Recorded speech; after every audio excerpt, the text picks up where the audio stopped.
Interesting. Interesting. Okay, let me log into this shit. Didn't know it logged me out.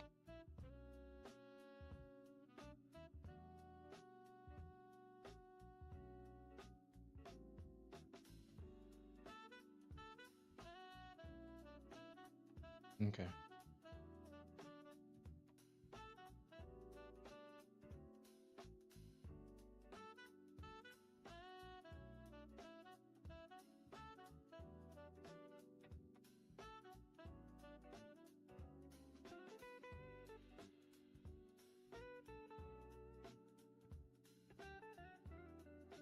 All right. So let's see if we can get if the market is going to. We had a big move overnight. I highly doubt that. I highly doubt that we see anything.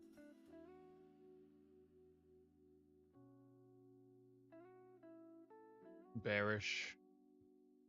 Yeah, I guess it should have to get over it, I guess.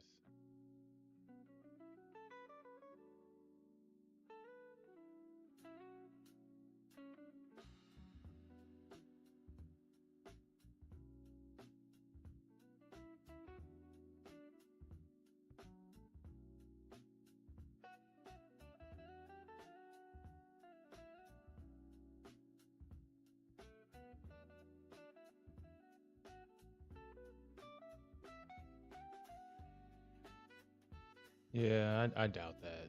I doubt it.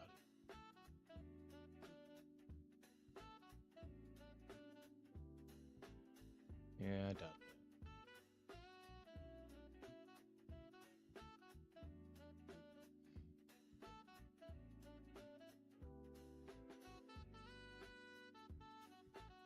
Mm.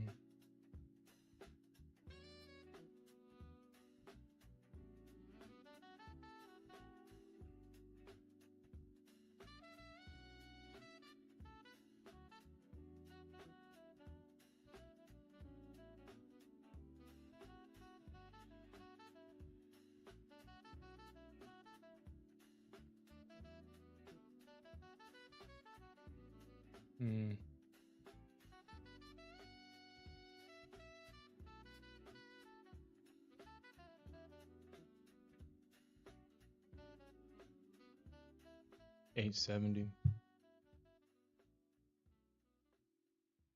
2014.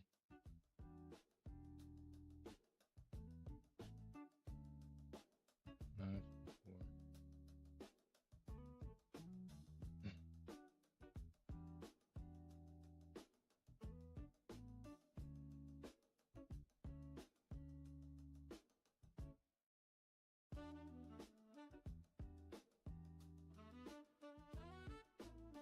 Man, that was a 100-point move right there.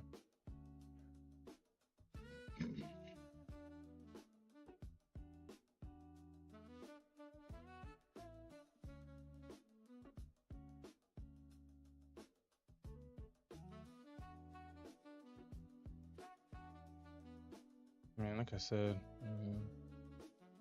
that would be awesome.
Okay.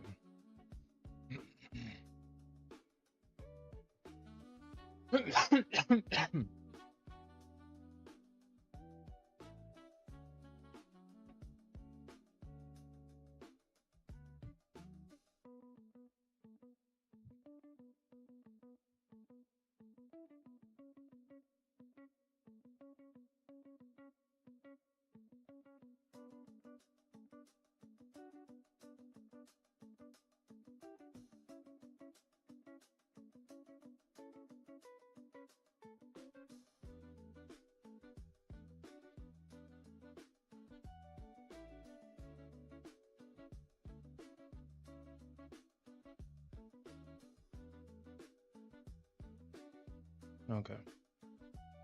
All right. Well, I wonder.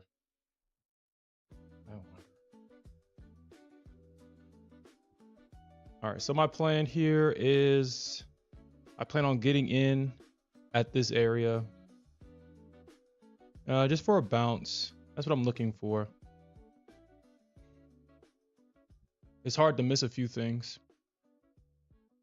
It's hard to miss this obvious double top rejection right here. We don't know if this is going to be a fake out, but right now we have a double top rejection. The market is downtrending. Not only is this a double top rejection, this looks like a failed breakout, but we do have a rising support trend line going higher here.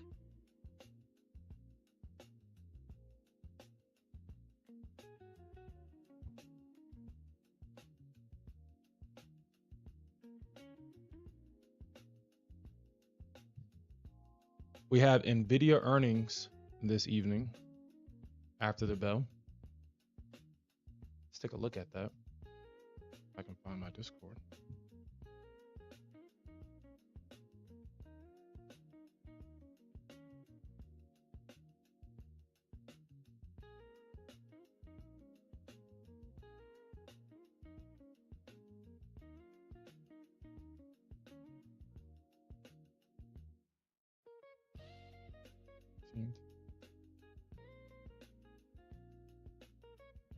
All right. So we do have Nvidia after the bell. I think this is the only thing that the market is waiting for, the anticipation of their earning releases, of their earning release. It'll probably be an indicator for AI, which obviously the market is in love with right now. So we'll see what happens with that. We'll see. Not only do we have FOMC this evening, or I'm sorry, Nvidia, and I kind of gave it away. We also have FOMC, also the minutes.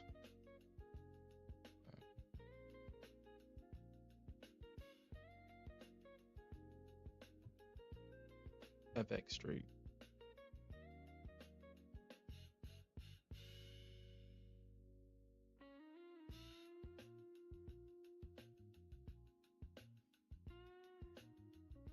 I guess that is the most, well, it's not challenging. It's just being patient. Okay. So FX Street is promoting prop firms now. Prop trader firms, and they're promoting prop finder. That's interesting. All right. So yeah, so we have FOMC meeting minutes later on this afternoon. We have the 20-year bond auction as well, so that should be a market mover.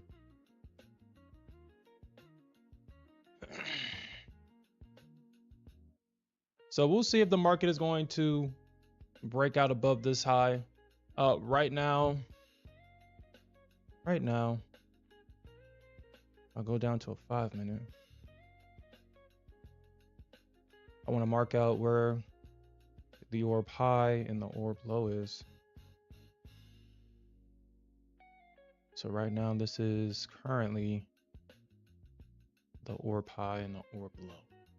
Currently. Yeah, what's up, NK? I'm sorry. NQD.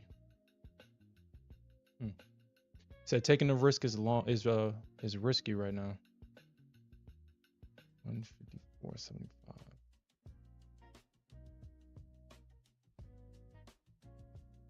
The low of that candle is 22.75. So all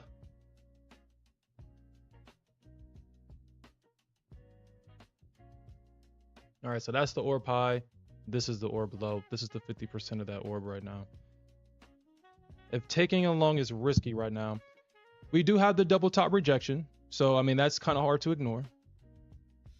That will make taking along right now risky, because that would suggest that the market would break out of this range and needs to sustain that move, and the money trade would be trading that pullback for that move higher. So yeah, I agree. Taking a long now would be a high risk long, especially being up this high. But this is the Nasdaq. I'm pretty sure the market right now is going crazy with Nvidia calls.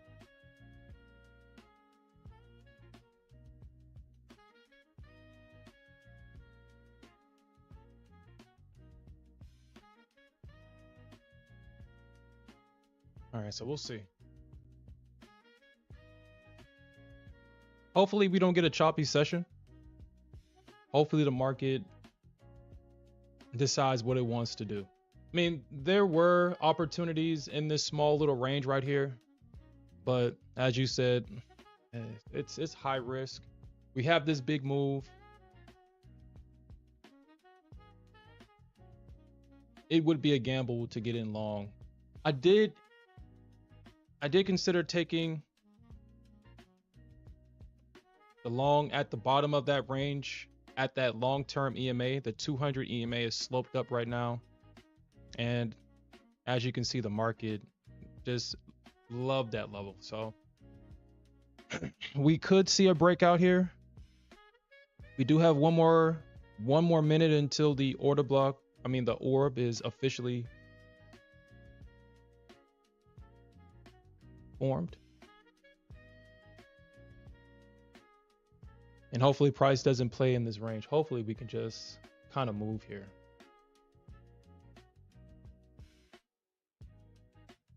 Oh, did you? Yo, congratulations on that, man. Yeah, I hate when the market moves overnight.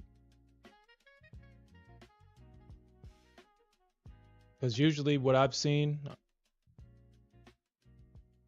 is if the market has a big move overnight, either we're going to see a continuation in New York or the market is going to consolidate, because we had a big move overnight. The market is unsure what it wants to do. All right, so this is our orb. This is officially our orb, our 15-minute orb right here. It does look like we will see a breakout. We will see.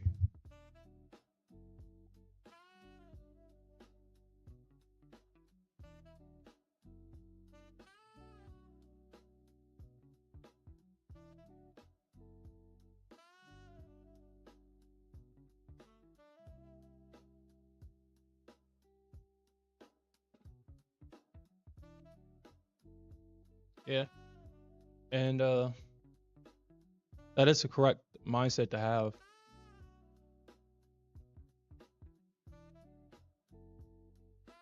After a big win, what I usually do is, if I'm going to trade in the same account, I usually go in half the position size so it doesn't trigger a quote unquote mental loss. I mean, obviously if you don't win the trade, it's a loss, but it doesn't take a big chunk of your profits that you earned earlier in the session.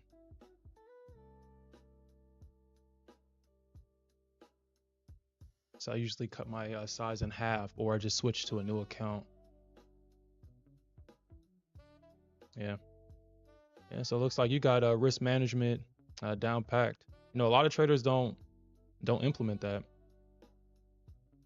What they usually do is, after a win, they usually double their size and use their profits as additional drawdown, which is nothing wrong with that.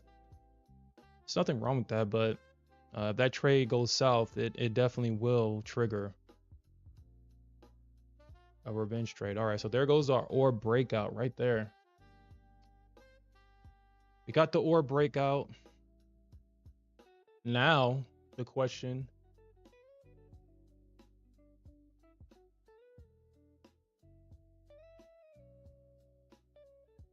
is buying that pullback now. But I'm still gonna wait for what I'm looking for in this is, let's go to the 15. I don't see a fair value gap at all.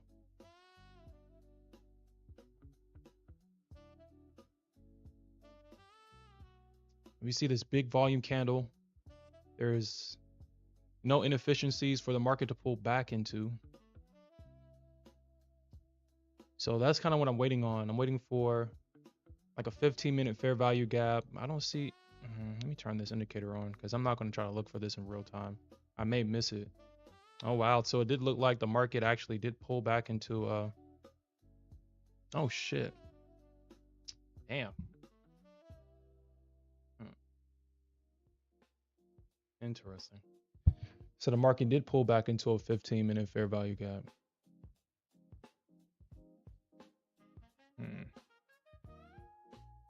All right, so there is a gap right there, but well,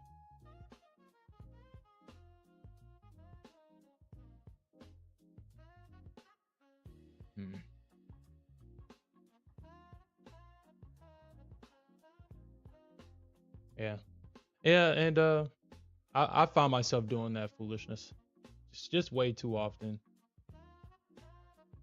Just want to move away from those limiting behaviors that's holding me back. I mean, when you really sit down and think about, what you're doing in the market and how you're behaving, how you're reacting. I mean, trading is basically controlling how you react to things that you cannot control.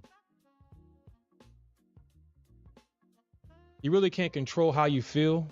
You really can't control how things makes you feel, but you can definitely control how you react to those things for sure. You definitely control how you react to those things.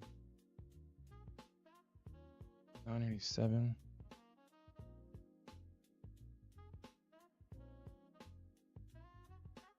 Okay.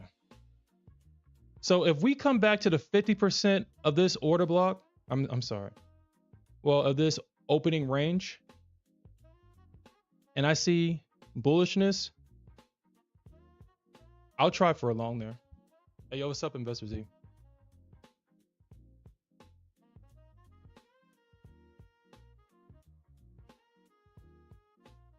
If I see bullishness, I'll try for a long there. If it gets down to it.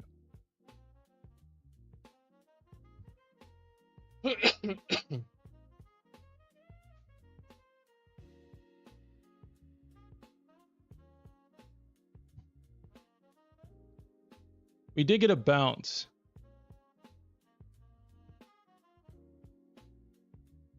But that's on the 1 minute though. I was saying that the 1 minute is invalid.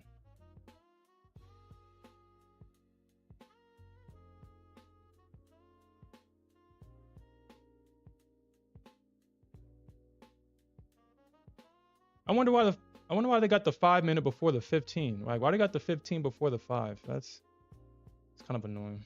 Okay.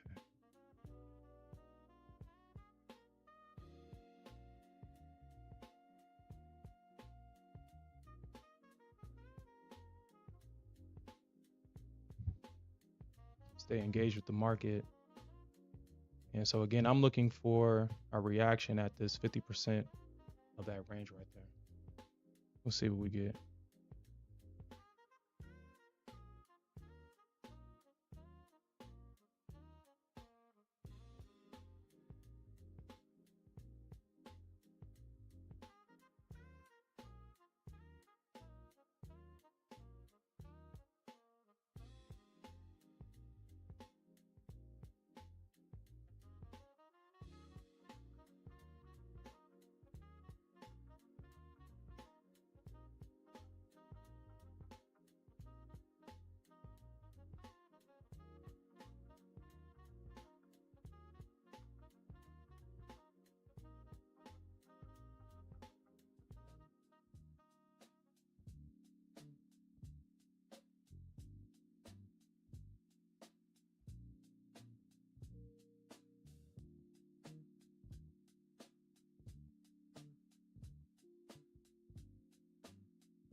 Okay. I'm gonna lock out the account.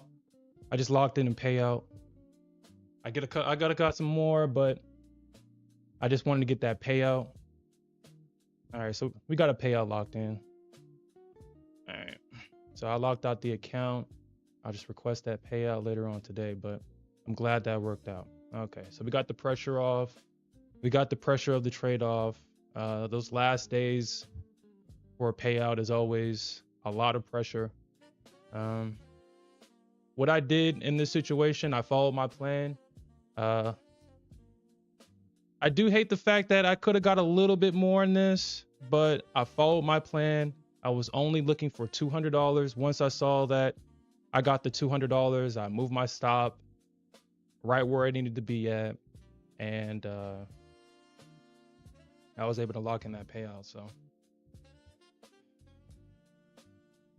all right. So you said that you're tempted to close this trade. I mean, it does appear that the market could continue to go higher here, but it looks like it's going to be tough. We got a triangle right now. We have a triangle. So we did see the reaction of the 50% of the orb. We saw a failed breakout here. The market broke from the range. Actually, let me clear this out. The market breaks from the range here. It pulls back, and now we're seeing the market sell off. And I'm so glad that I followed my plan here, because so glad I followed my plan here.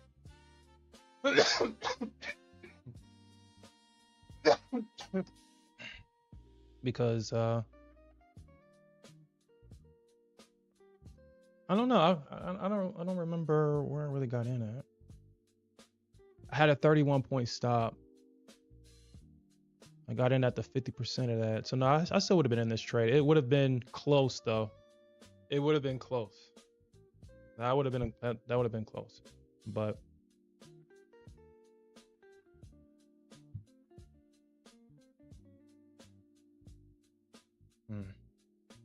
but I'm not. All right, so let me just get out of this account. All right, so we're back on the other account. I'm just glad we locked in that payout. All right, so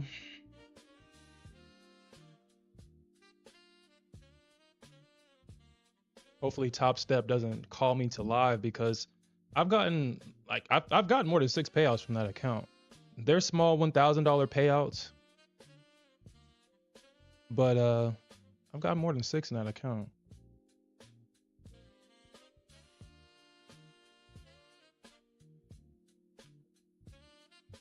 You say you close. Hey, yo, profits is profit, man. Now, this kind of shows my growth a little bit here. It kind of shows my growth, because my previous mindset, I would have just taken the loss, to be completely honest. I would have taken the loss. If my trade thesis didn't work, I would have taken the loss. But at the same time,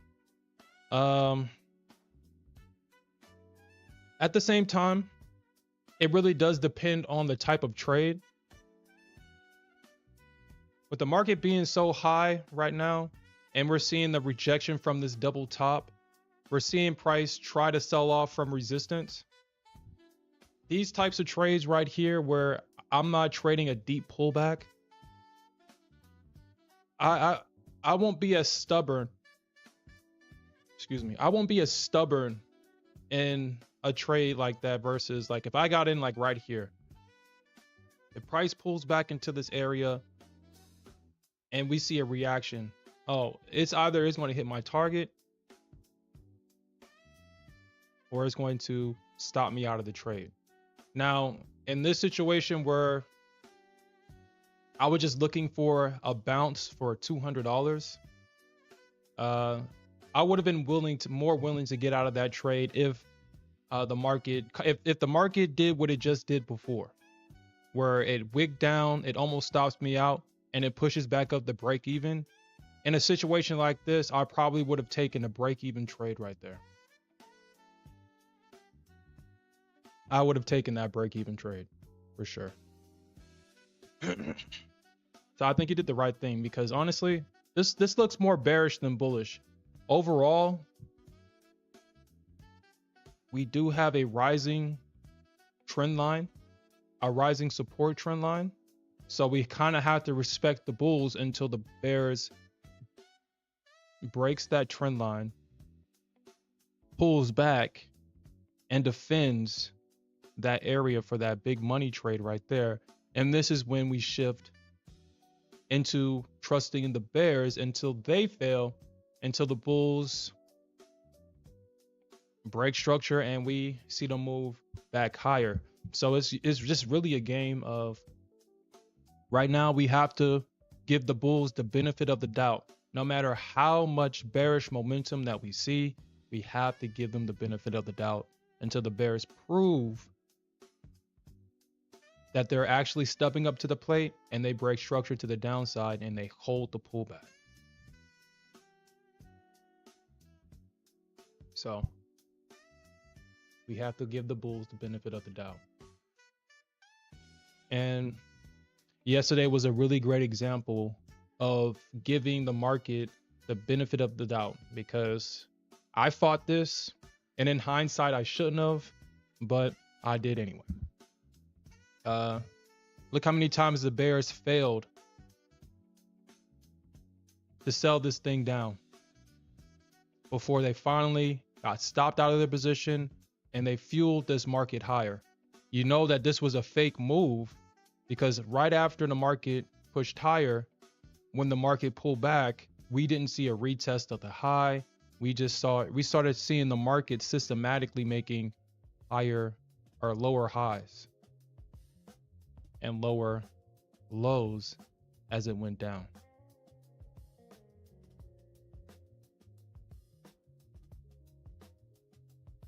But once it reached an area of the origin of yesterday's move, now we're seeing the buying stepping in.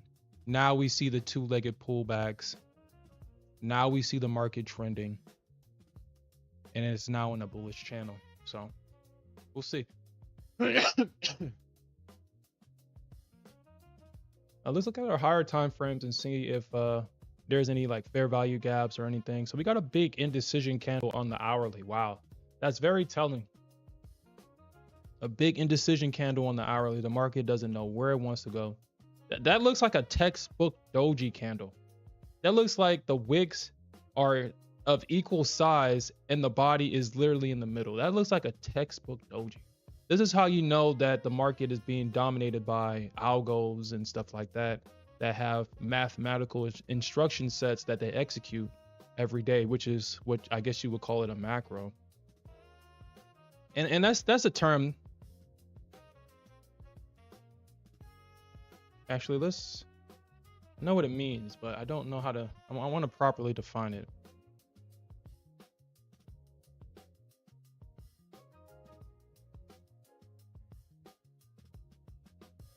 All right, so a macro is a predefined sequence of automated inputs designed to streamline repetitive tasks, and that's all it is. That's all it is.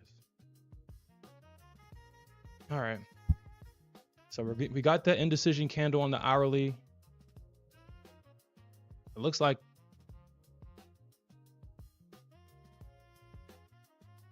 let's go to the 4-hour, because the new 4-hour candle was formed. We got the same kind of doji on the 4-hour, which is interesting. We got the same candle on the hourly and the 4-hour right now.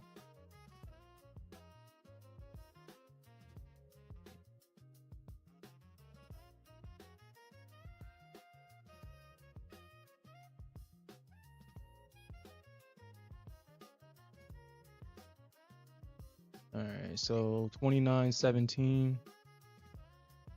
29.17. So we have an inside bar break on the hourly. I want to see, so I'm gonna go down to the 4-hour.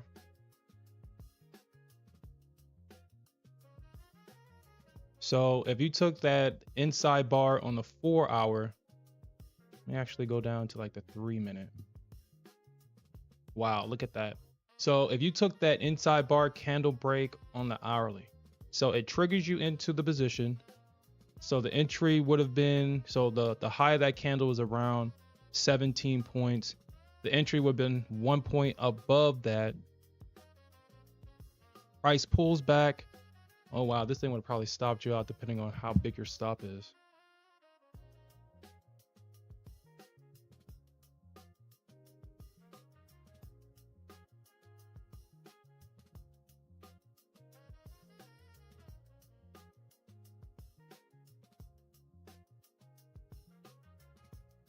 And then it pulls back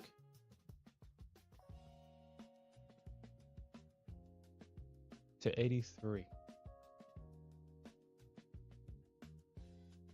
That would have been in order to have survived this move, you would have had. So I think this is how I'm going to approach the inside bar strategy if I choose to take it. I'm only going to take higher time frame inside bars, the break of those bars.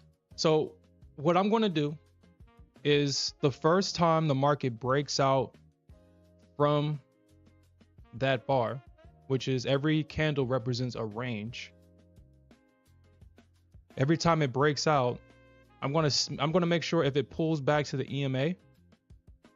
If we have a breakout in the market already pull back to the EMA, I'll take it. But if it hasn't, if we're just seeing separation and there's no pullback to like an EMA or something, then I'll take that trade, because from what I've seen is that the market likes to catch the breakout traders, stop them out, and then use their stops to fuel the market higher. And that's kind of what happened in this situation. So I'm going to continue to look into this with this inside bar. And it looks like we're going to, I mean, it's highly likely that we're going to see a 15-minute inside bar candle right here. And we'll mark it out. We'll go to the lower time frame and we'll try to catch a move. So let's see. But nothing's happening right now. The market is basically consolidated in this range the entire session. The orb that we've drawn out, yeah, the market is still trading in that orb.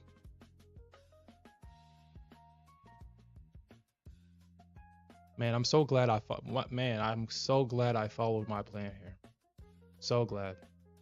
It's like the market literally rewards you for following your rules. Literally rewards you for following your rules. But we're still trading in that orb though. We had a false breakout of the highs. So I guess it's highly likely. Well, we had a bounce at the lows. We had a false breakout at the highs. So now the market's current objective will probably be to take out these lows. That's probably the objective right now for the bears to try to complete.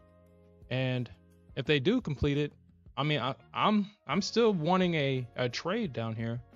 So actually what I'm gonna do is I'm gonna actually place my limit order where I was going to initially enter a trade.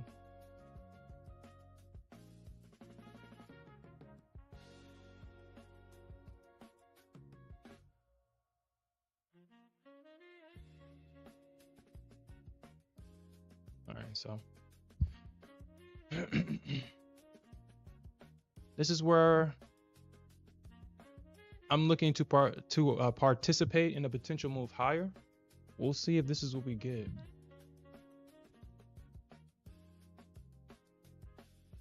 I'm also willing to take two trades. I'm willing to take another trade at 945.75. I'm also willing to take a trade there as well.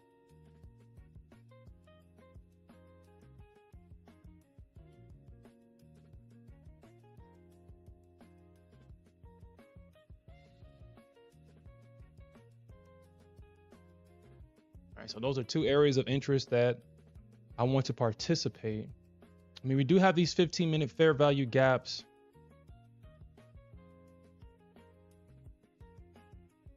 So close to each other.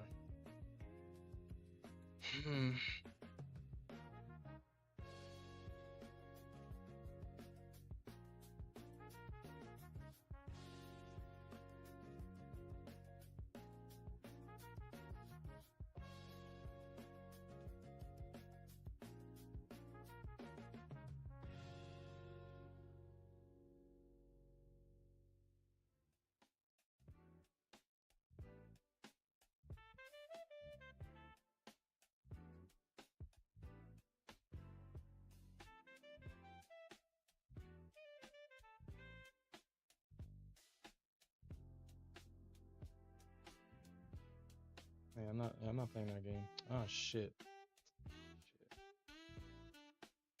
Hmm. Hmm.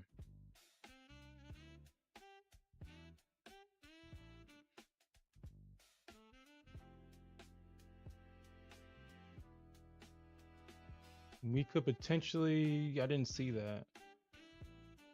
Hmm. Let me see if I can try to get into this for a long entry. Let me see.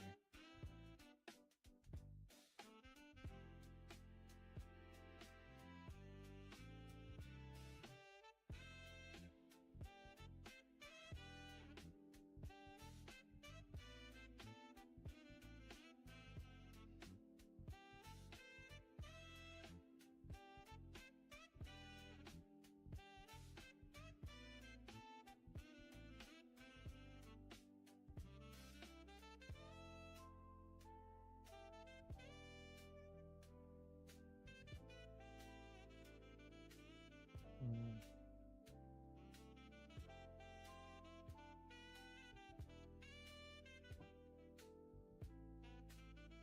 Hmm. I'm gonna get in with a small size here. I'm only gonna risk one contract. I want to see what the market kind of does in this area because it looks like it's holding this fair value gap. All right, so I'm gonna take this trade. I'm only risking one contract. This is literally a just one piece. I have a three. I usually trade with 3 micro contracts, but I'm not gonna risk too much in this. I'm only gonna risk $54 here.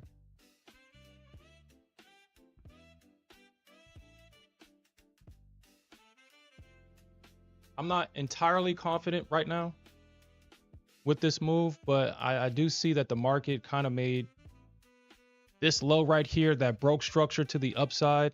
It took out this structure right here at this low, and we have a pullback here.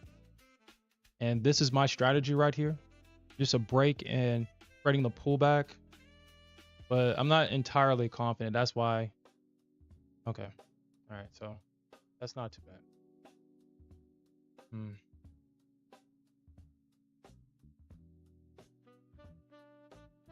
Wow. Okay.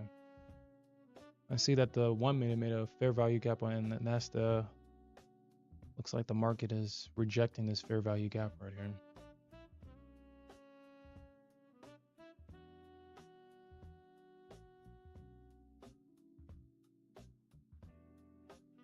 You shorted? Yeah, it's probably better. Well, I mean, I think at this point the market is just chopping. There's no clear direction. It's no clear direction right now. I guess what I should have done was probably waited for the market to expand.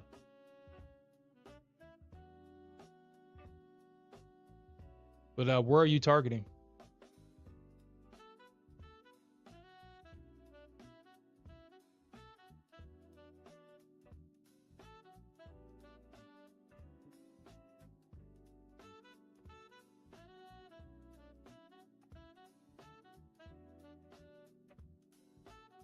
Hmm.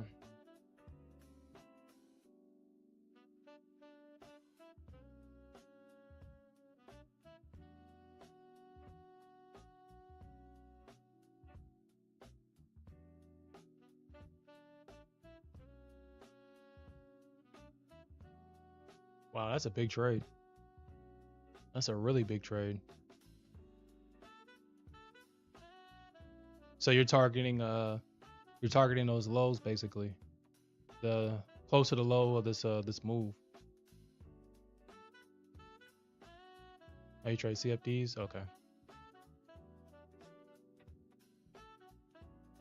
How different are CFDs? Because I'm assuming you're trading the NAS 100, right? How different is a NAS 100 compared to the futures Nasdaq? I mean, I guess we can look at it.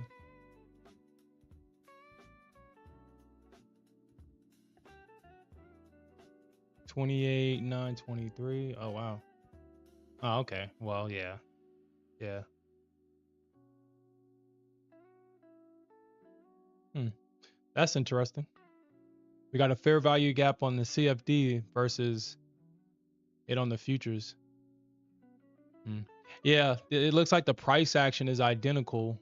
It's just that the price is different because right now uh Nasdaq futures are trading at 29.23 and this is trading at 28.930ish.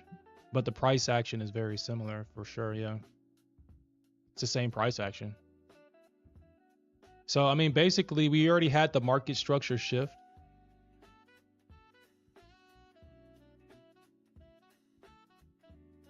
Wow. Wow. Wow. Wow.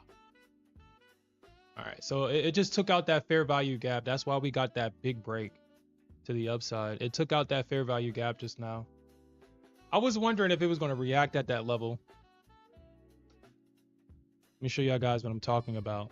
It took out that 15-minute fair value gap. That's why whoever got caught in that got caught, unfortunately. Yeah, you see that 15-minute fair value gap? I probably should have just put an order right there.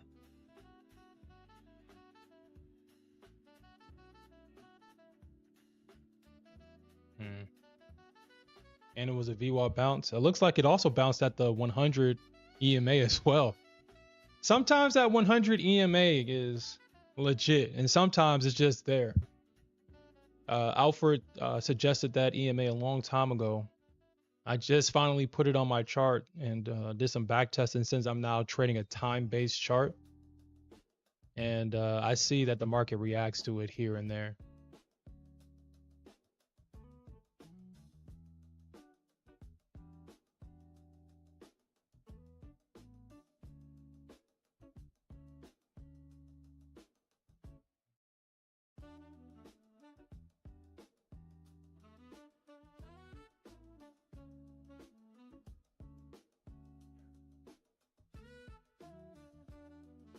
And you know the crazy thing about that fair value gap is that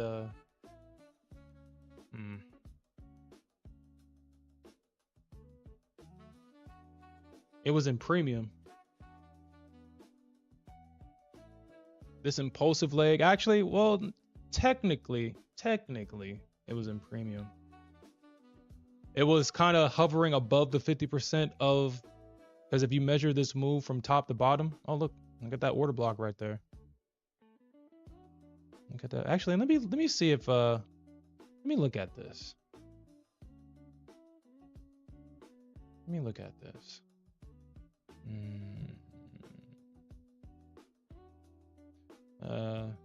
This could get crazy, guys. That's interesting.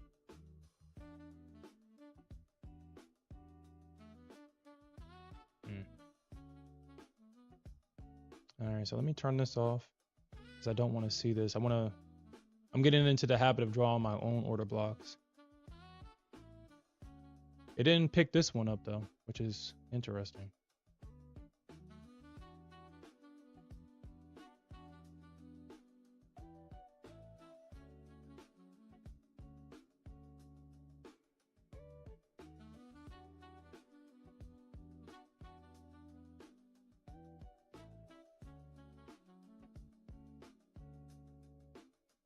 All right, there goes that break.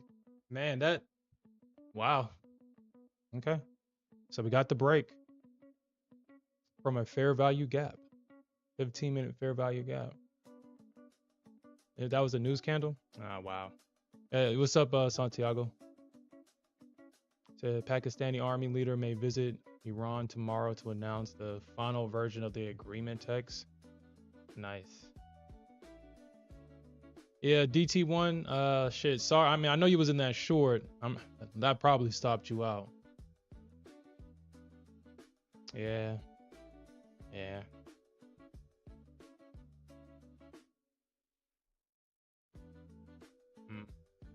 All right, so shit, should we try it again? That was a breakout.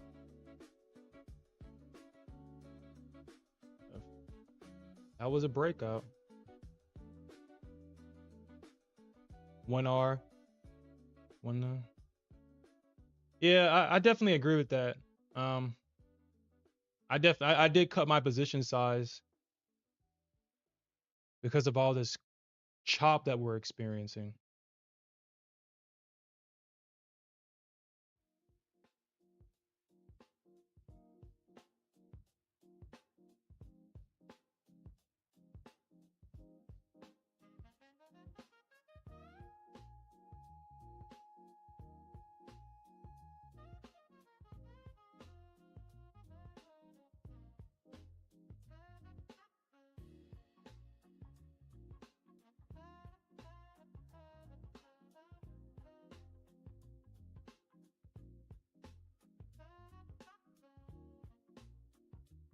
Actually, my bad, guys.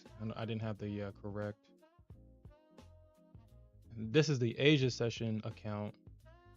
I didn't have the correct account for this morning.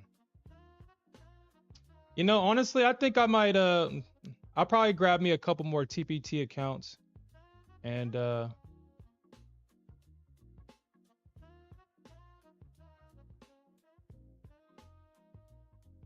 think I might, dare I say it, trade with TPT. All right.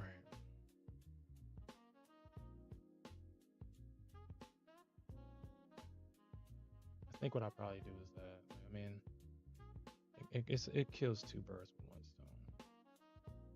stone. Because I mean, if it bounces there, then half and half, 50% of that range.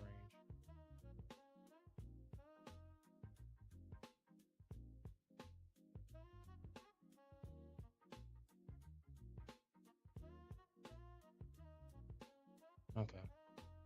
So I'm going to wait for a pullback into this area.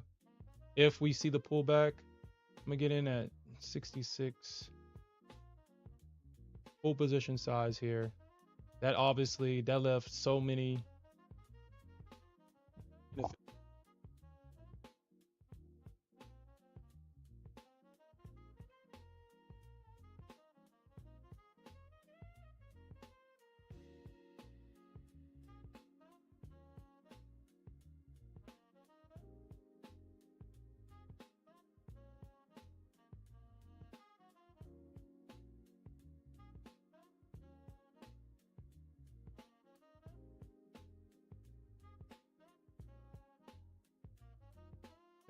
I don't know.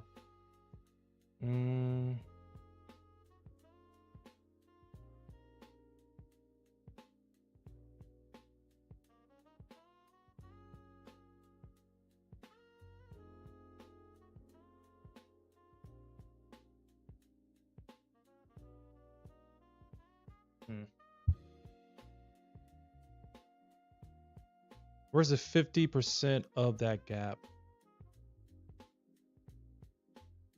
You have a 15-minute gap right here at 322.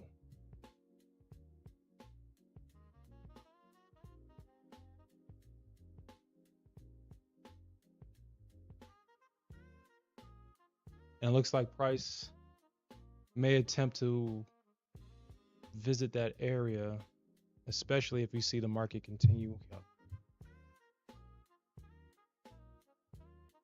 So we do see a break in this indicator. So this is, I consider, whenever the market breaks a trend, when the market breaks this trend line, to me, that is a break of structure. Because from what I observed, every time we see a break in this indicator, we see a stop run above the line. And we see that pullback and we see a continuation. So I consider this a break of structure. So because my strategy focuses on the break and pullback, I'm looking for a long opportunity here. I'm looking to go long.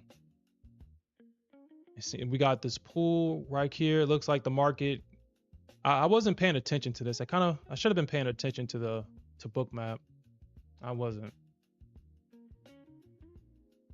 But it looks like we got that pool of liquidity right here. We break structure, we pull back a little bit, and now it looks like we could see a continuation, but I'm hoping the market actually pulls back. I'm hoping it does. So we can get a really good entry and we can continue this move higher, hopefully. Hopefully.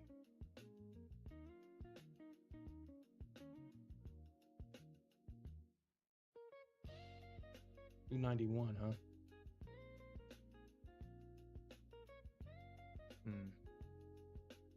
270, 276.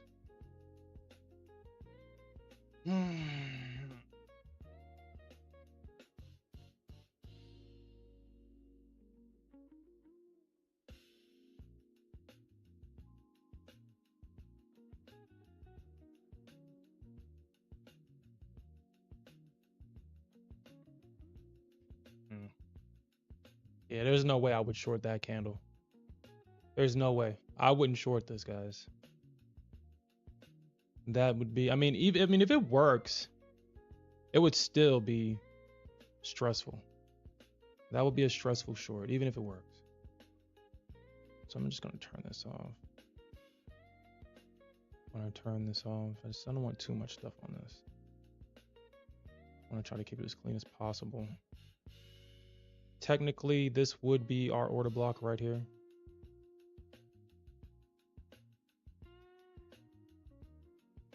I think that's probably what's going on. The candles. Oh, wow, look at that. All right. So I didn't know that my limit order was literally around the 50% mark of this order block right here. But that is a 50%. So we'll see if the market comes back into this area and we can see the market continue higher here. We'll see.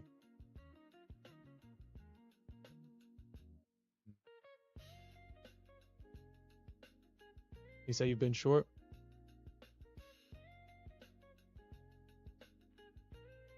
Yeah, and that's a great mindset to have, DT1. That's a really good mindset to have.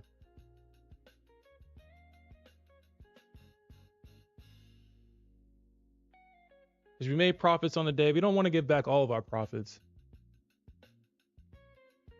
We don't want to give back all of our profits, especially when we work so hard to gain those profits. We don't want to give it back.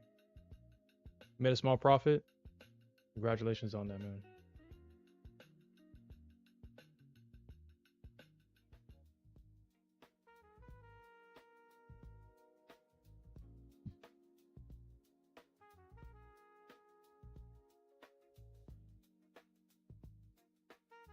Yeah, look at that.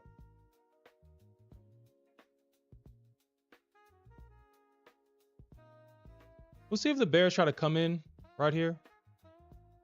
We'll see if the bears try to push down here. I think the bears are going to want to try to push around these highs. I think they're going to try. I think they want to protect that. I think they want to protect that high right there. We got this wick candle, or we got this big wick on top of the 15-minute. So it's obvious that the market swept these highs, and it looks like the bears, they want to try to sell this thing down, but go to a smaller time frame. Yeah, it's highly unlikely that the bears are going to be successful here. It looks like the market is holding the EMAs right there. We have a pin bar. Probably, I mean, what I could potentially do here is probably trade the break of that, but I'm not going to do that. I'm going to just wait for the pullback. If I don't get it, I'll just look for another opportunity. Just look for another opportunity. So you think we chop? It says draw the pre-market high and low. Shit.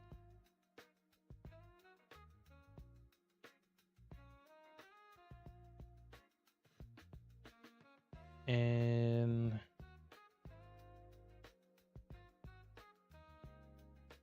that's you mark it from 4 to 7, right? 4 to 7? 4 to 7, right?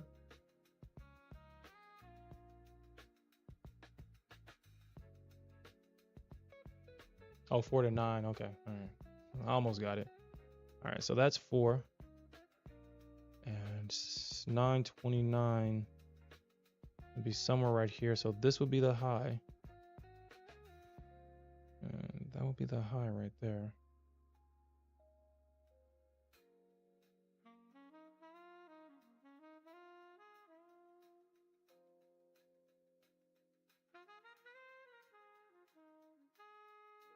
So the high of that candle is 158.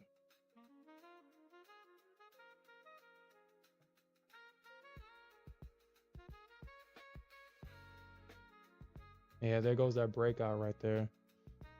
Yeah, it's gonna be hard to get into moves when like this when the market is being unwilling to pull back.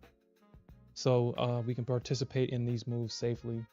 I think I have to probably go down to a 1 minute. All right, so that's the 4 a.m. high, 829. 829. Actually, I probably have to go down to the 1 minute actually to get that 29 level. And 829. All right, and that's the low for 829 right there. All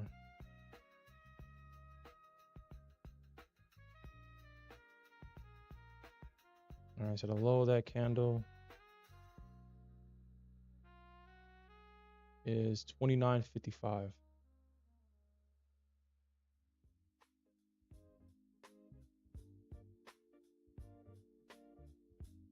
Okay. All right, so that's the range. It looks like the market was, yeah. That's a pre-market high and low. It looks like the market failed to take out both sides. It swipes the liquidity, and now we're seeing the market. Let's see what happened at the 50% of this range right here. Oh, wow, look at that. Almost. We got the break and almost a pullback to the 50% right there. Yeah, thanks for sharing that, Santiago. All right, so I'm...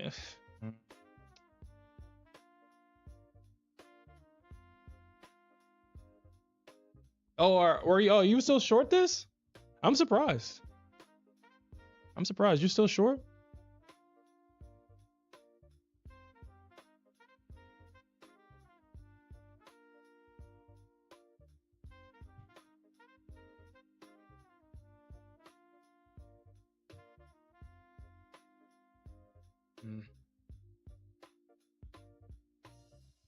Damn, dude. What's going on, Alfred? What's going on?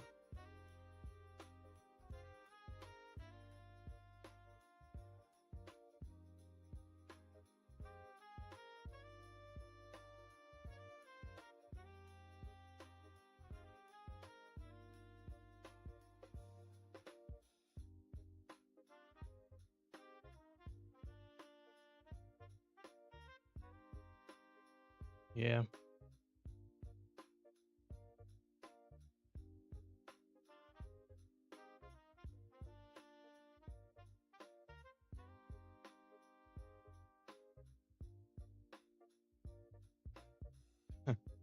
Yeah, the Nasdaq is definitely in a account collection mode right now.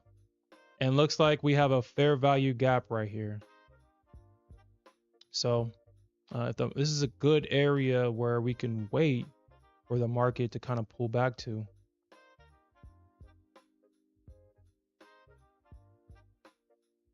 Oh yeah, I got it set to where it waits for the candle to close, so it doesn't give me any false signals.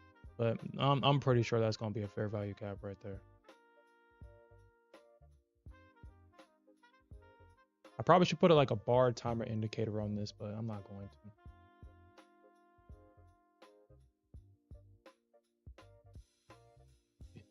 Yeah, and honestly, Alfred, I don't know if I said this yesterday during the morning stream. I don't know. But I got this rule now where if I dig myself out of red, I lock the account if I'm able to bring it back to green. If you're able to break even on the account, I would stop trading that account and probably get into a new account.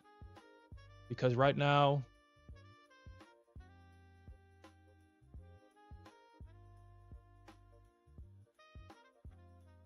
your brain is flooded with tilt emotions, tilt chemicals, and it's gonna be, and that's just an uphill battle. Wow. Okay. So if I bring your attention over here to the Qs, I just noticed this, but we're seeing a rejection at a gamma level right here. We're seeing the rejection at a gamma level in the Qs. So we do have this bullish move higher. We're seeing not only a bullish move from a negative gamma level, but stacked on top of it is a dark pool level. And we've seen the expansion from this area. And now it looks like bulls are taking profits at that gamma level right there. And we're seeing that same behavior here on the Nasdaq. I wouldn't short it though. This is not ready to short. If you short this, it'll be an uphill battle. It'll be an uphill battle. Got in quick, got in short.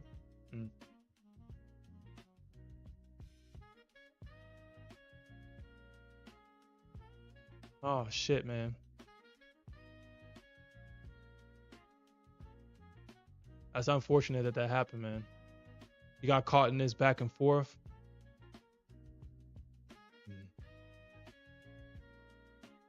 Did you take a payout from it though, Alfred?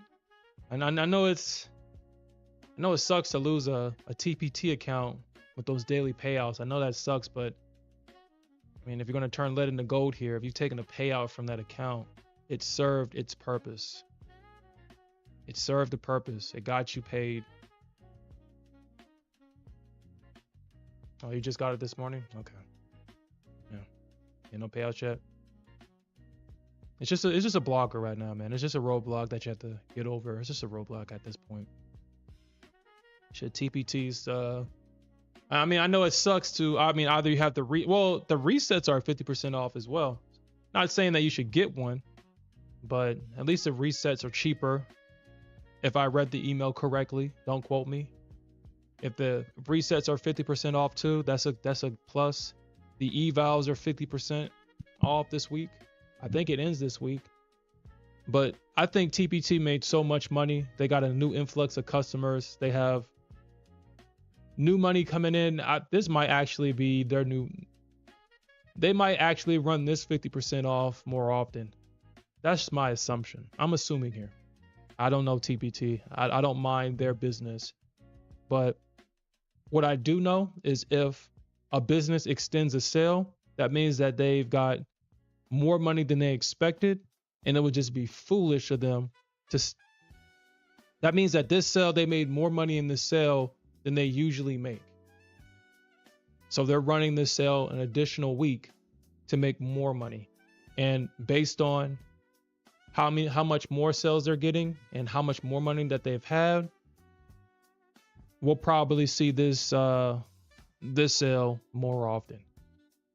But it'll probably be like a 40%. They might just probably run the 40%, not the 50, but not the okay, yeah, that makes sense. Yeah, okay. Yeah, that makes sense. You sent you all right, so let's look at that Santiago. Let's look at that.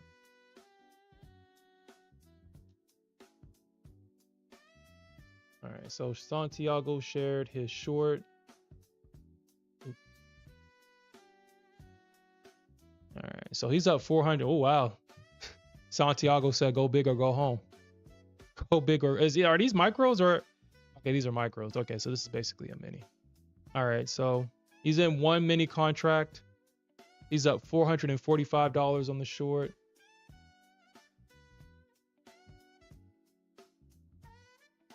Congratulations on that, Santiago. Hopefully that works out for you. Where are you targeting?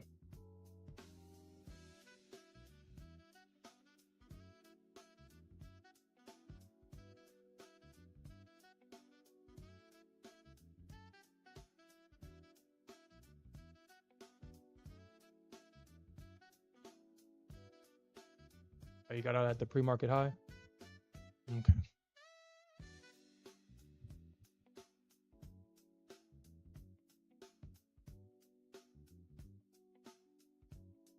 So the initial balance is actually the first hour of the market. Actually, I got to probably put it on a 30-minute. So the initial balance is now, I mean, it's been confirmed from 8:30 to 9:30. So that's, I have to go down to it, damn.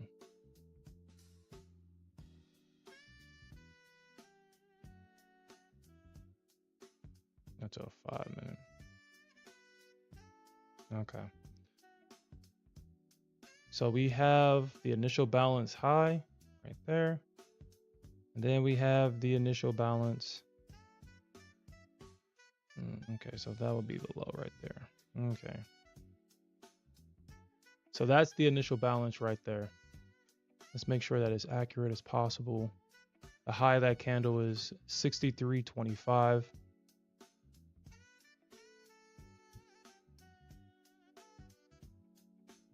And the low of this candle right here is 129.50.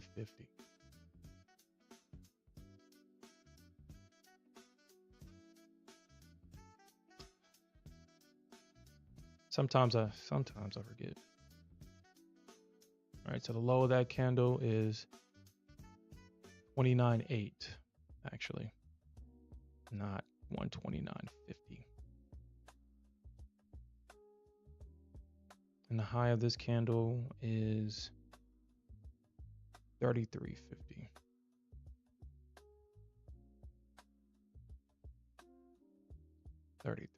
Let's lock this because oh my God. Come on, Sherm. Come on, stop being silly here. That's the second silly thing that you've done. Stop being silly. I meant to lock it and I delete the damn thing. All right. And 8. All right, so this is the initial balance right here. And the great thing about the initial balance is that it's an ecosystem for trades. Fading the high of the initial balance, fading the low of the initial balance, trading at the 50% of the initial balance are all valid trades. Yeah, this is kind of why I hate when the market has big news at the end of the session and the market just chops and chops and chops and chops until the news is released. The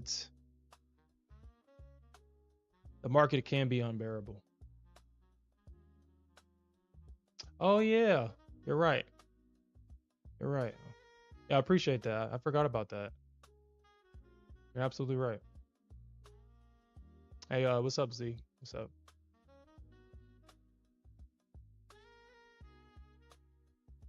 Isn't that crazy, Alfred?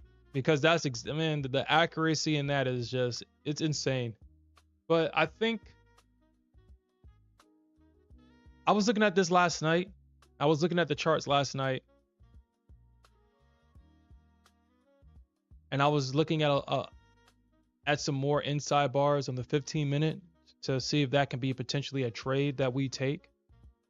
We had a good 15-minute inside bar break. I believe it was during Monday's evening stream where we caught 100+ points on that trade with the break of that 15-minute inside bar candle.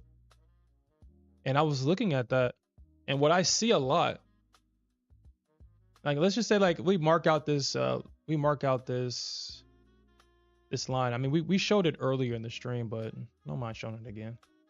We just mark out that candle and we go down to a smaller time frame, like maybe like the 1 minute. We see this a lot. You see like the high of the candle, this will be the break. The market breaks out from the candle, it pulls back to the EMA, and if, well shit, let's see. Okay, let's just take the trade. Let's just do it. Let's test it out. So I'm going to get in at 234. 234.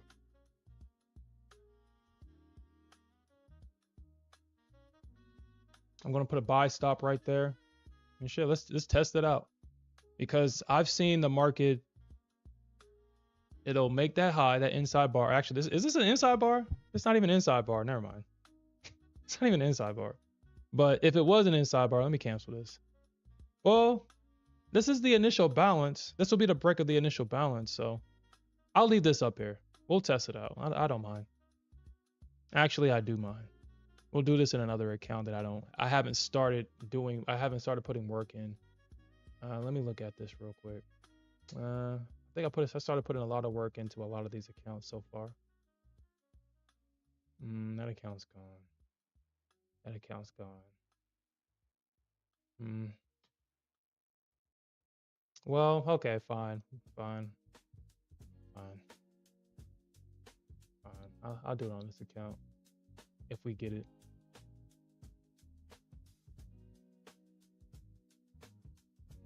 All right. So we'll see if we get the break, and then we'll see if we get the continuation, because we didn't get faked out on the first initial break, because I see this happen so often now.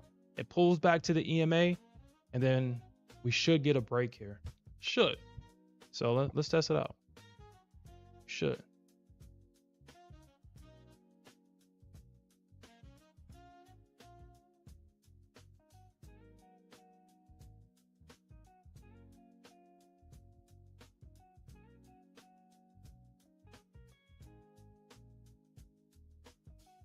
He says it's a pre-market high for ES and close for NQ is just hanging on there. I'll be patient. You don't trust the trend? You think we chop? Well, we're about to see. This is an inside bar, but it's the initial balance high. We got the pullback. We got the break. They're holding the pullback.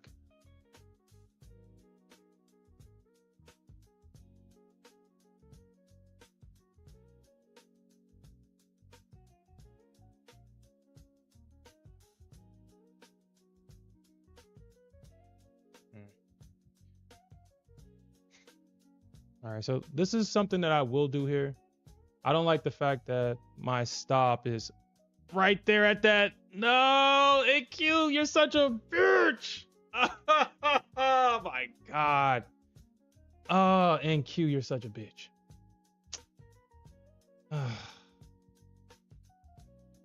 I was gonna put my stop underneath that.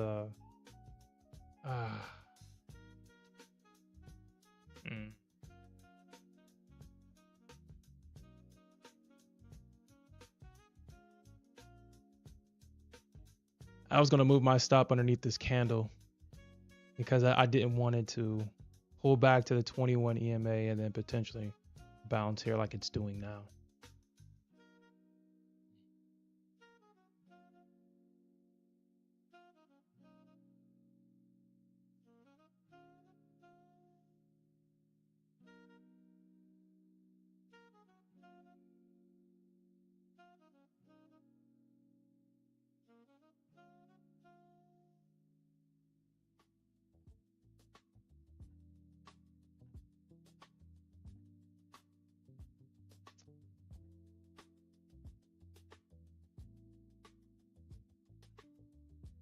Yeah.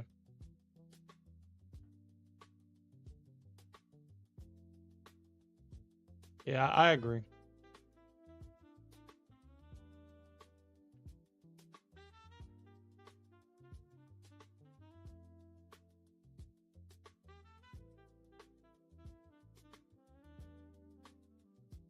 $125.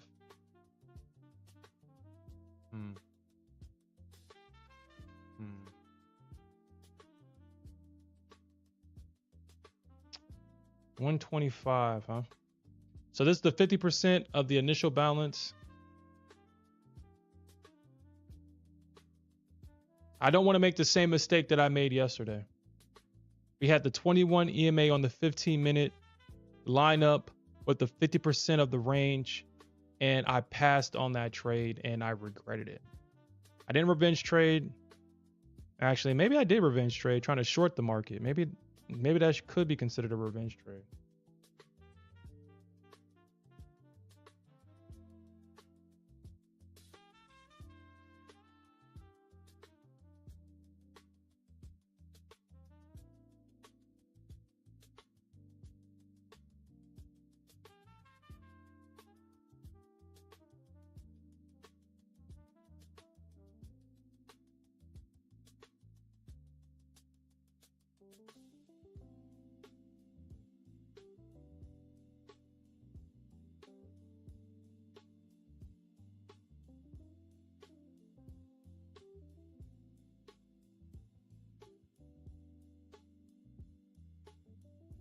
Yeah, that's definitely true.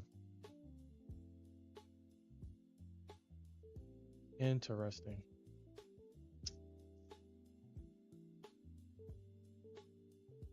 Interesting. Just noticed that.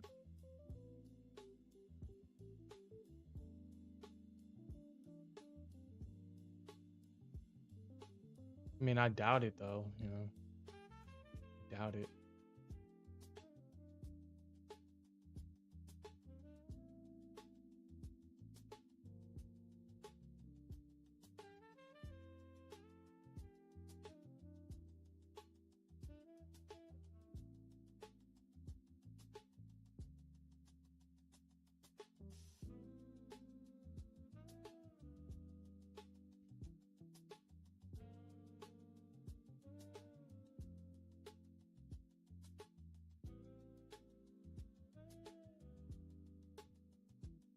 I doubt it.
Hmm.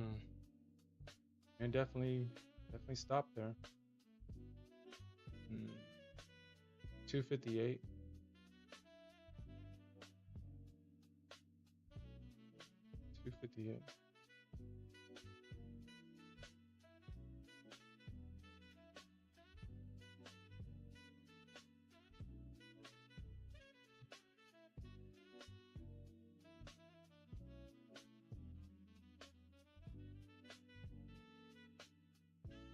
Yeah, we do have Nvidia reporting after the bell this evening. Well, all right. Looks like we're gonna try it again. Gonna try it again. Damn it. Gonna try this breakout trade.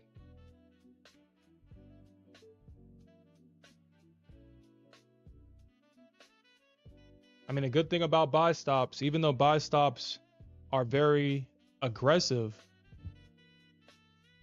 you're guaranteed to get filled.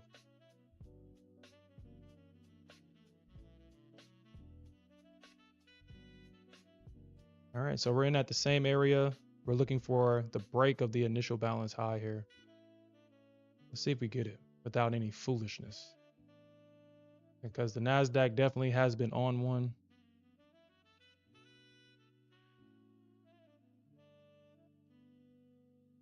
The Nasdaq is definitely collecting accounts this morning. She's definitely collecting accounts. That is no question.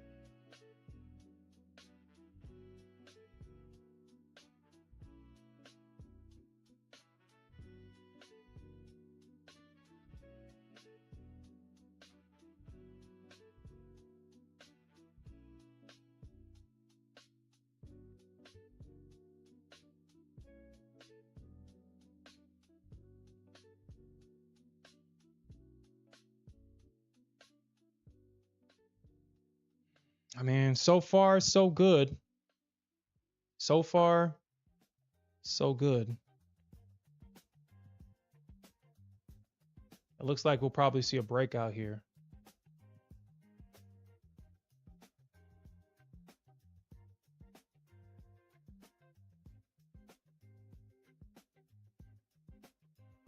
What I like about this trade is that the candle, this 15-minute candle, we see this wick right here. We see all this buying right here. We have the body towards the top of the candle right here. That's what I like about this trade so far. What I don't like about this trade is that we're so high up, but we're breaking out of the initial balance range. So that's the only thing I don't like. I don't like how high I am with this position. but it's only 3 micro contracts. I only lose $167. No, I'm sorry, 162. But I think it's 7 with the commissions that were somewhere around there. Doesn't matter. $167, and with a chance to win $500 right here. So my risk to reward is correct. My target does, it does appear that it could get hit. It could, but we'll see. The 15-minute is obviously bullish. This is obviously bullish. There's nothing bearish about this 15-minute chart. Man. All right, so I guess there is something that there is something else I don't like about this trade. There's a gap right here. There's a gap right there. And of course, my profit target is above. Well, my trailing, my auto stop will trigger. So my auto stop will trigger. All right. So yeah, so the initial balance trade right now, it's just working out beautifully. I'm just gonna move this up. The reason why I move this up because I do have an auto trail. So once my once price reaches, I believe 88 points, I believe around that area, my stop moves up and it begins to trail it as it goes higher. So just gonna move this up. Honestly, what I probably should do is just remove the profit target altogether. Maybe.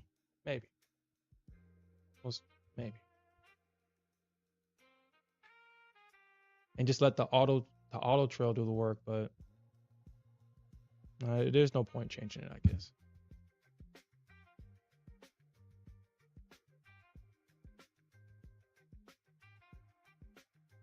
You took the long?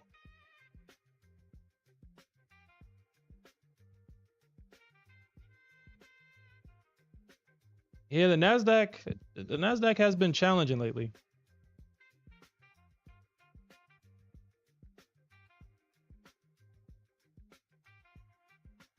And you know what, Alfred? It's crazy because we spoke about this last night. It seems like the Asia session has been super clean lately.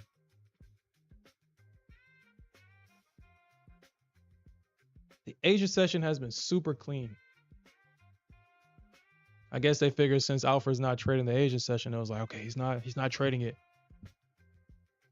He's not trading it. All right. So like the market makers are out for our boy Alfred, man. All right, so we do got a block of liquidity right here. We also have a block of liquidity right here. Again, the market is bullish, but it doesn't mean that the market won't react at these levels. Doesn't mean that they don't react at these levels, but I think that the market probably eats through this.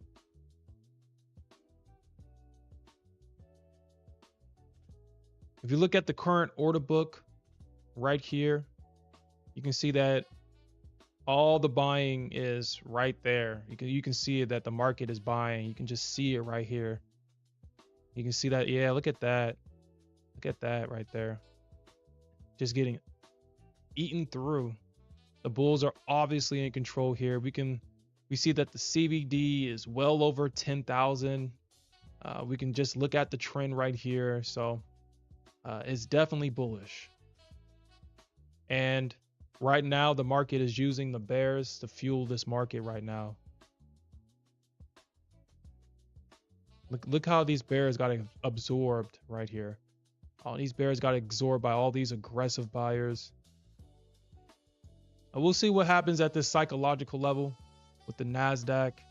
It does look like that's where the bears want to. This is the hill the bear wants to die on. The bears want to die on this hill right here. This is the front line of defense, and this will be where they die. So we'll see. But look at that 15-minute bullish candle. I mean, I don't think they come back from that. Unless we get some news, unless Trump says something. Stuff's like, Trump, please. I'm underwater in my short position. Please tweet something. Tweet something. We need you, please. And we just get a nasty Trump candle down.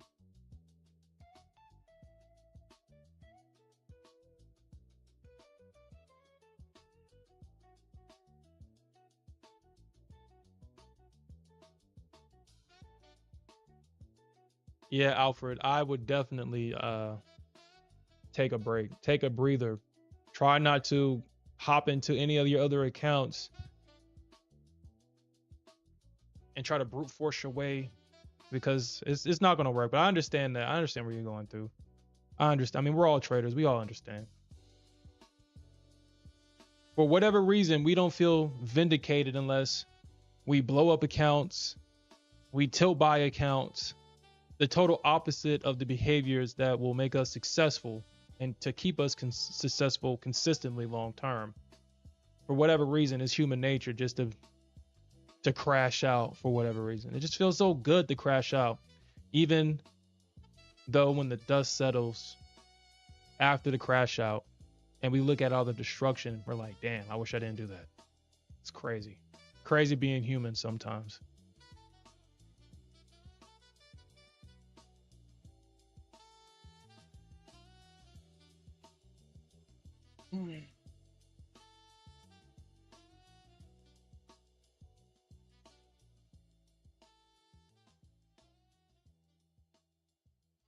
All right, so it does look like the market is having some trouble on the cues here. If I bring your attention to the cues, it does look like the market is kind of stuck at this gamma level right here. We'll see if the market chooses to push through this. Hopefully, for our position, or for the sake of our position, it does. Hopefully.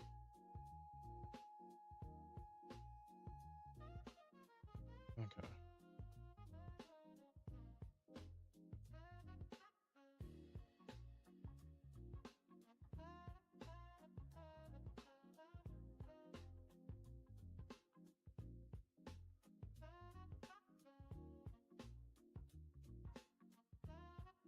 And let's see if we can get a break of that high right there.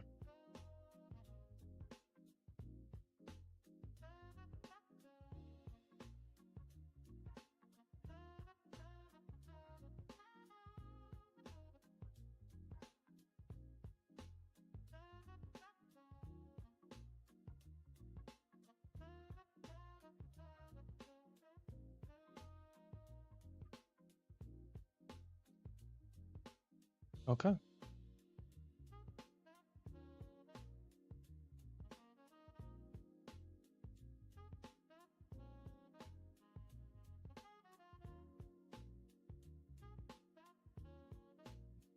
As that position plays out, well, I mean, I think, I think if we're going to play this inside bar strategy, I mean, obviously the inside bar has to make sense. It has to. You just can't take a random inside bar.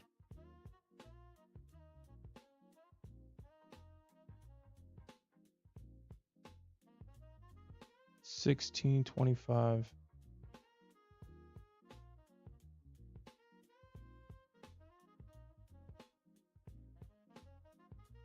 So let's go down to the 1 minute and look at that. Yeah, look at that. So I mean, in that situation, it pulls back to the EMA. I guess once you see that EMA break, 16. Wow, that's about like a 50-point play. It comes back to the break even, but you get a massive move, a 100-pointer right there.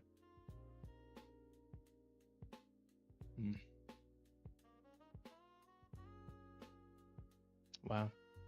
All right, so we got the market basically coming back to the initial balance high here.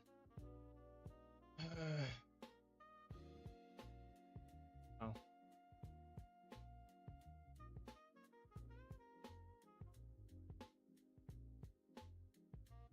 So we basically gave back all the gains that we had this morning. We was up 200 and the market took it back. But it still looks like we're still holding the top of that range. So in this situation, I'm going to let this trade play out. Either it's going to hit my target or it's going to hit my stop.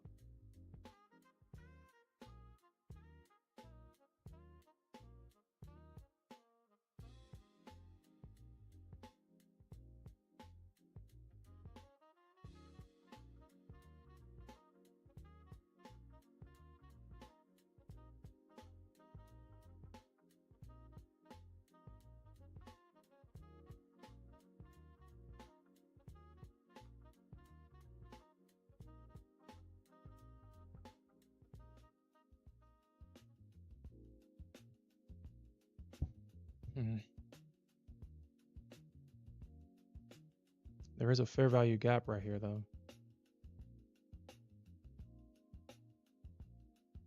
That's a fair value gap. So there's a gap right here. There's a 15-minute gap right here. 150.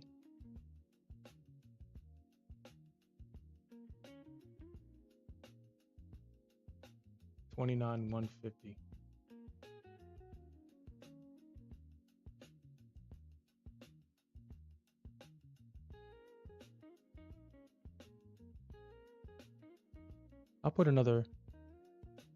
I'll keep that order right there. And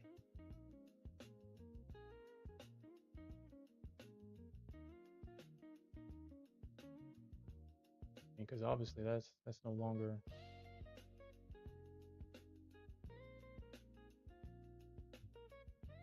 the measured move.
Yeah, it doesn't make sense to do that.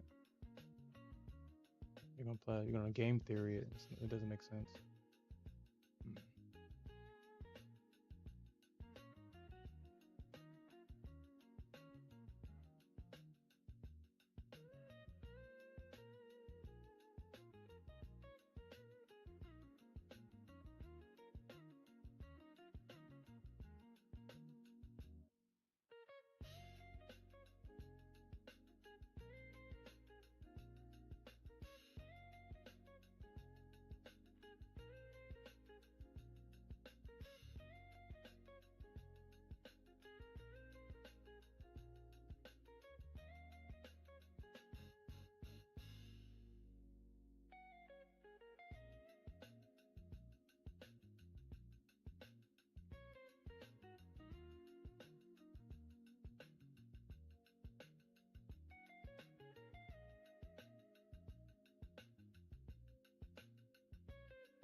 Hmm. Well, I guess never mind. I was going to say if this closes as an inside bar, I might actually add to this position, but it's not an inside bar. It took out that high. It took out that high.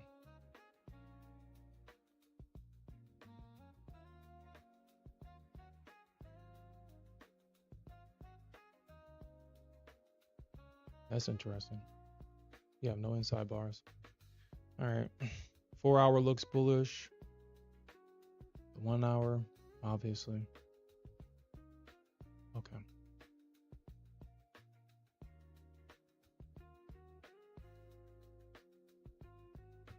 I'm going to start canceling these lower orders because I don't trade after the stream. My focus is I only trade while I'm on stream now.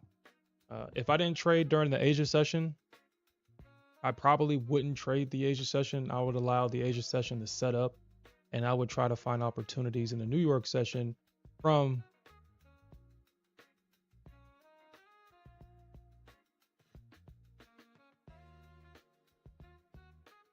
I mean, would it be correct to call everything pre-market? I mean, I know there's Asia, London, pre-market, but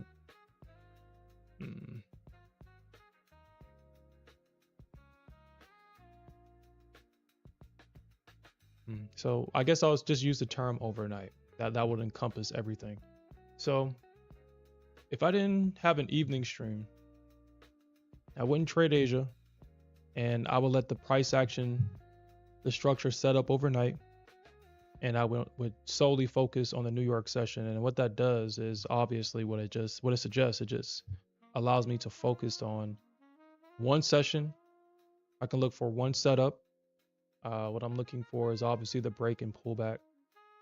Hopefully we can see an order block or a fair value gap in those areas, and we'll just keep it pushing like that. I just find that trades just don't work out as fluently as they should after lunch. Now there is like around 1 o'clock Central Time is usually another good time to trade if you miss the earlier session. But that last 10 minutes, the death algo as it is called, that's usually a good opportunity right there as well.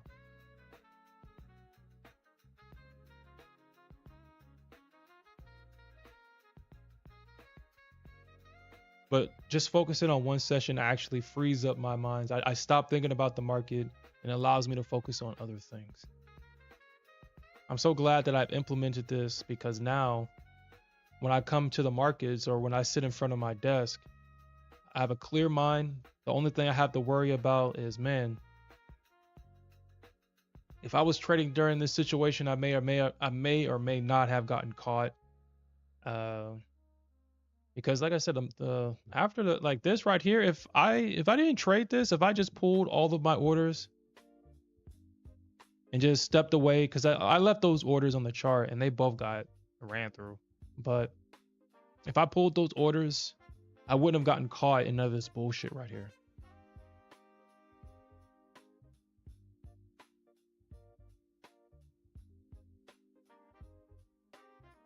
And I was telling myself as it was happening, I was like, man, you said that you won't even, you said to yourself and you said to the stream, the risk managers in the chat, that you wouldn't trade after you got off stream, and you let those orders on the chart, and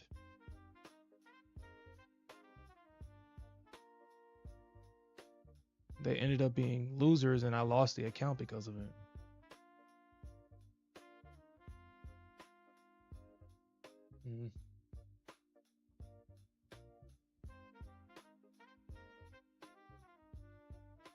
You got short too early? I'll say, Santiago, you're living on the edge. I'm glad. You said that, hold on, you said that you're still looking for shorts? Really? Better go.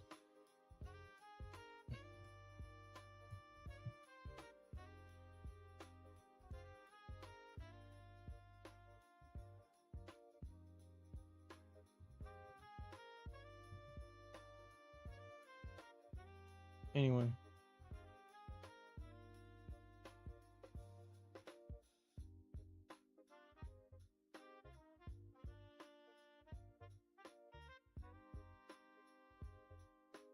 Yeah. Shit, maybe normally I would look for shorts because it is running into some supply areas. We are seeing the market trade into higher time. Well, it's not necessarily higher time frame supply. 1 minute supply. We are trading into 1 minute supply. The reason why I'm not looking for shorts is because we have Nvidia earnings. That's the only reason why I'm not looking for shorts. There is no way that the market is selling right now. We're in a positive gamma environment right now. You have the market bouncing here on the Qs. I mean, the market is kind of mixed right now. It's definitely mixed. But the market is going higher. Okay, yeah, there we go. There we go. There we go. There we go. There we go, baby. Yeah, there we go. Let me see if I can get a little bit more money out of this. There we fucking go, baby. There we go. Keep on pushing. Keep on pushing. Keep on pushing, baby. That's what we're talking about, baby. Good fucking trade, baby. Good fucking trade. That's what we're talking about. Trade what we see and not what we think. That's what we're talking about. Great trade. Great trade.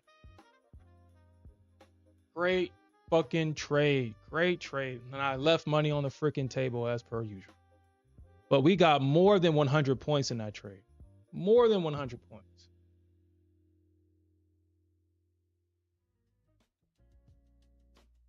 All right, I'm done. I'm done for today. That was a great fucking trade. That was a great trade, man. Really great trade. So we got, so we got $1,100. Okay. Yeah, we're only trading 3 micros, man. Just any P&L that y'all see, I'm only trading 3 micros. We took that initial loss, but we got that money back plus. We cut that money back plus. Yo, that's crazy. Hold on, you said that you was in a long and it blown your account? Yo, what happened, man?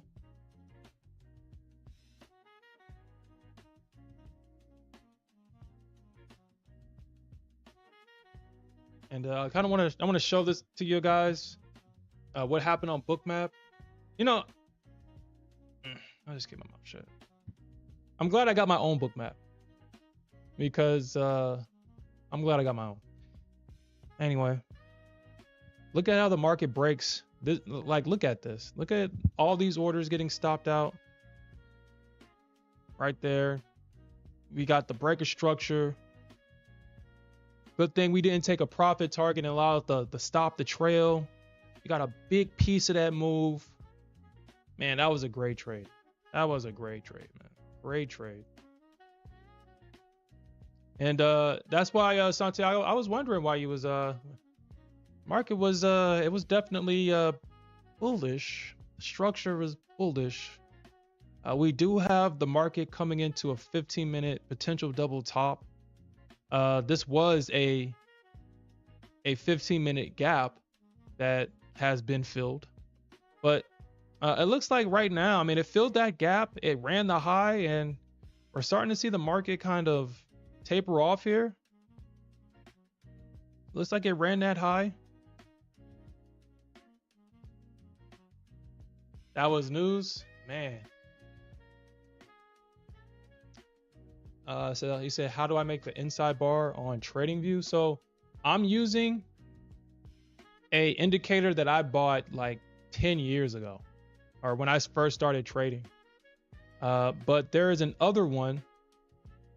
But I also want to say that that wasn't an inside bar break. That was the initial balance break. That was the initial balance. So I took the break of the initial balance. But the indicator that I've been using, let me paste it on here. So it's called the IBV2. It's called the IBSV2 inside bar version 2. And it's just a simple indicator. All it does is color the inside bar whatever color you want it. That's all it does. It's simple. And you can make it visible on whatever time frame that you want, and it colors the bar for you. Hopefully that helps.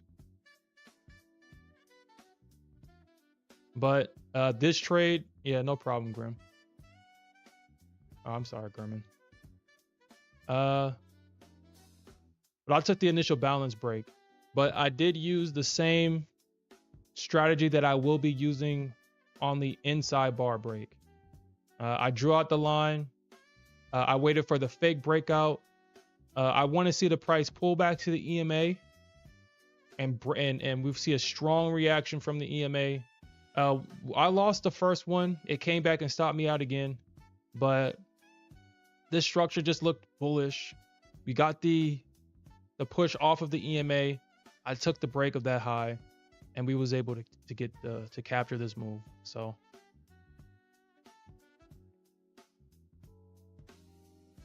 hey, yo, what's up, Wolf? What's up? And we just got out of a banger trade, man. Great trade. We traded what we saw, not what we thought. What we thought. Great fucking trade, man. Great trade. Right now I'm flooded with the feel good chemicals, so that's an indicator for me not to even put it on another trade. You know, there was an interrupt. I interrupted myself because this was such a big flood of dopamine, those feel good chemicals. We got the banger trade. We had our stop trailing. We got more money than we intended. My initial thought was, man, I want to hop into another trade and get some more money, or hop into another account and get some more money. And I interrupted myself and said, no, I'm not doing that. I'm not going to do that, because obviously that's a trap. The follow-up, I mean, we waited for this trade and we was rewarded for our patience, and just to hop back in, we're not going to get the same result. We got to be patient again if you want to get another trade in. So yep. Oh shit.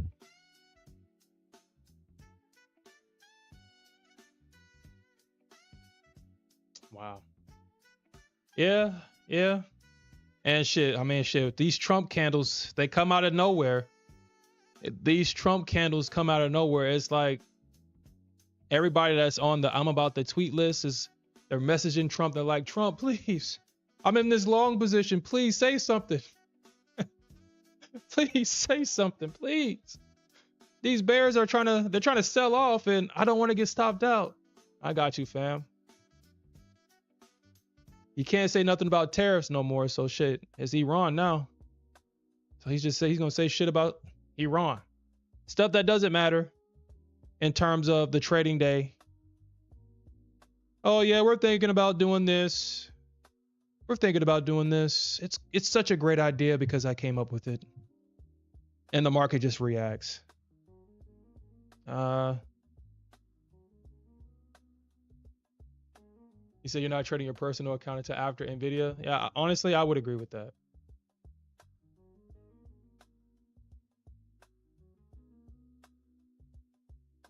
You said Trump was on your side a couple weeks ago, but not today. Yeah.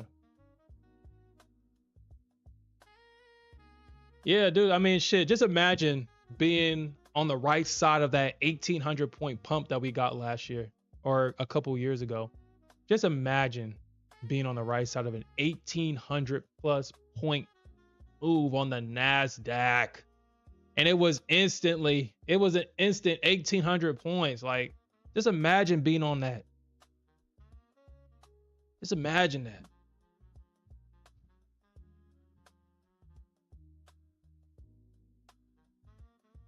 So yeah, so I'm not going to place another trade in any accounts today. I'll get into the practice account though. We'll get into the practice account.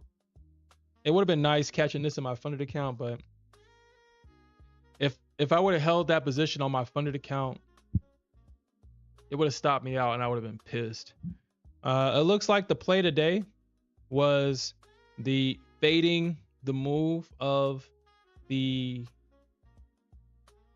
opening range. So let's look at that. Let's set a line. Let's go down to the 1 minute and see what happened. Yeah, so yeah, looks like the market, it hits the bottom of that orb and we get a push higher. So you know what? I mean, so with these structure plays, playing the structure of the range high, the 50% of the range, or the range low, I'm going to keep my eyes on stuff like this. I know Alfred says that he has a very similar strategy where he gets in with maybe one contract at the range low, and then he adds to it as it goes in his direction. I may implement something like that.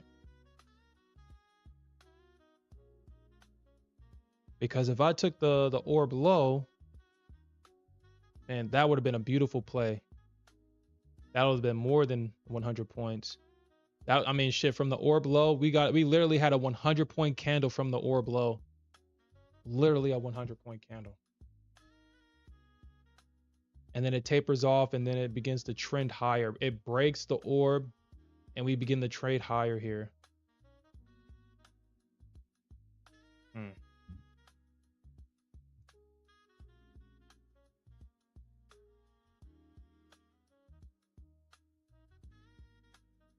Yeah, I appreciate that. Appreciate that.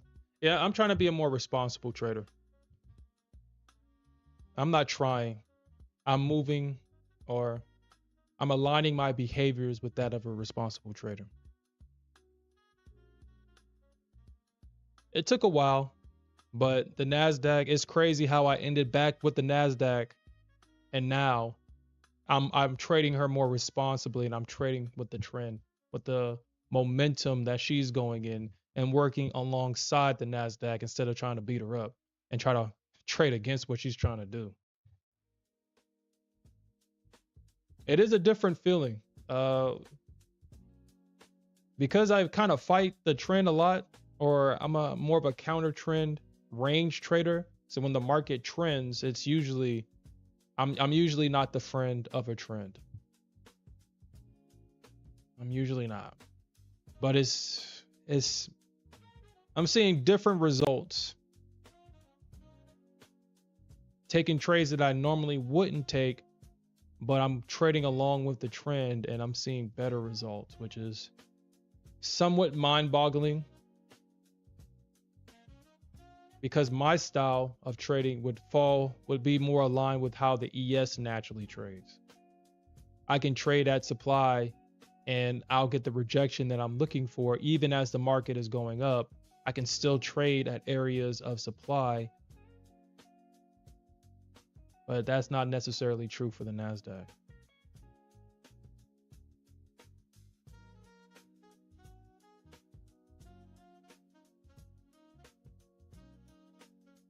Oh shit.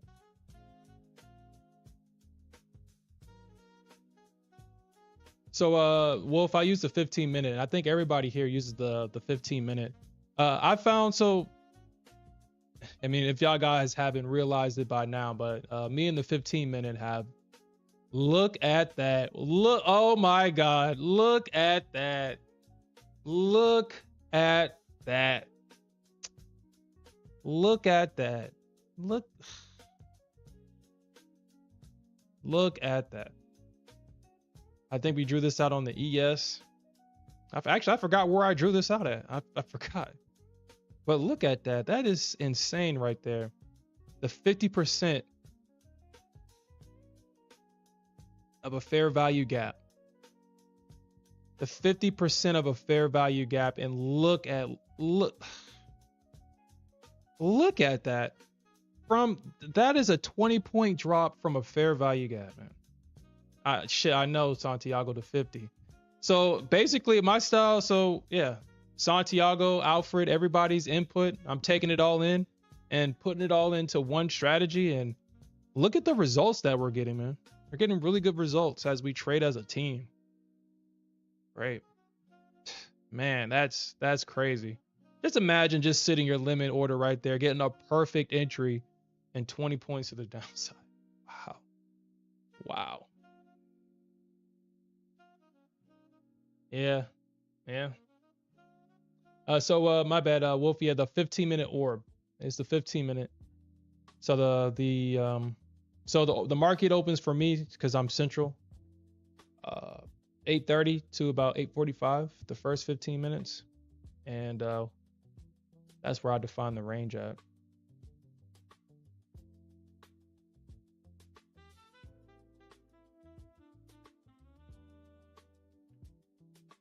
And I should have been paying attention to this, but I have to kind of create a workflow because obviously the market, it goes from one range, it goes from one point of interest to the next point of interest. So my workflow is I'm going to do the top down analysis, obviously during the evening stream. I'm going to draw out the first 15 minutes, the range, the order block. I'm sorry, not the order block, the orb. And I'm going to play around, obviously, the high, middle, and low. I know better than to take the breakout trade, the initial breakout. We all know that the market likes to trap the traders first. We know that the market likes to trap with the fake breakout first. We already know the fade, the initial breakout, depending on the context of the market. We know that. We know it likes to pull back. We're either going to see the reaction at the 50%. Depending on how bullish a market is, we'll probably see at the 50%. And then we'll probably see a reaction at the low. Now, if we get the break, we see the pullback, and we start seeing the sellers come in. That's when we take the short for that low or for that drop. And then vice versa for the longs. Like, we don't ever want to get caught in that first break because that's usually a false breakout. We always want to take that money trade, that break and retest trade to the next level of structure. So, yeah. Yeah, the 15-minute orb works beautifully with indices. So if you're trading options, I know a lot of option traders trade the 15-minute orb on SPY, the Qs, and whatever instrument that they're trading on. Because there's so much volume in SPY, it works best on SPY.